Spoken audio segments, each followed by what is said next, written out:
On va s'arrêter sur cette nouvelle affaire Mehdi Nemmouche, si l'on peut dire. Avait-il planifié un attentat de grande ampleur sur les Champs-Élysées à l'occasion du défilé du 14 juillet dernier? C'est ce qu'affirmait en tout cas ce matin le journal Libération. Mais le parquet de Paris semble démentir ces révélations du journal Libération, affirmait que ce projet aurait été évoqué devant les ex-otages français dont il était le geôlier en Syrie. Bonjour Jean-Michel Decugistes, vous êtes le chef du service police-justice d'ITélé. Le parquet de Paris qui semble donc démentir les informations de Libération. Vous-même, vous êtes assez sceptique depuis ce matin. Oui, c'est pas qu'il semble, c'est vraiment un démenti cinglant, puisqu'ils disent qu'aucun PV d'audition judiciaire n'indique qu'il y ait eu un projet d'attentat le 14 juillet.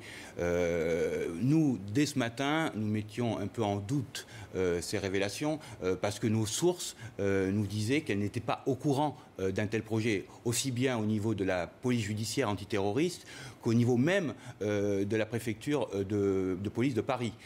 Alors évidemment, lors du 14 juillet, il y a eu un renfort de sécurité, mais ça correspond au contexte international.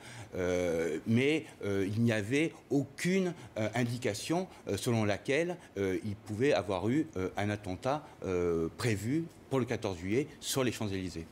Alors une certitude, malgré tout, Mehdi Nemmouche a bien été l'un des geôliers des otages français en Syrie et leurs témoignages permettent tout de même d'en savoir plus sur sa personnalité, sur ses références aussi. Oui, alors ça donne une autre dimension au personnage. On savait qu'il avait été en Syrie, mais on s'interrogeait beaucoup sur son retour. C'est vrai que les autorités pensaient qu'il avait pu bénéficier d'une aide, d'un soutien logistique, parce qu'il avait brouillé les pistes.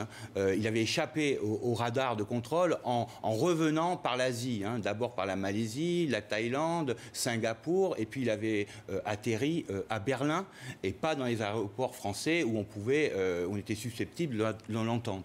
Donc il avait pu brouiller. Maintenant, on apprend donc, même si c'est un simple geôlier d'otage, ça veut dire qu'il avait un lien étroit avec l'État islamique. Et la question, c'est de savoir, est-ce qu'il a été missionné?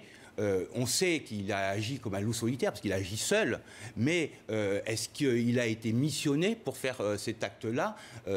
C'est la grosse question, et c'est vrai que ça renforce les inquiétudes des autorités qui se disent qu'aujourd'hui, peut-être qu'il y a un changement de stratégie de la part de l'État islamique, qui avait une stratégie d'abord régionale et qui peut-être cherche à exporter aujourd'hui le djihad en Europe.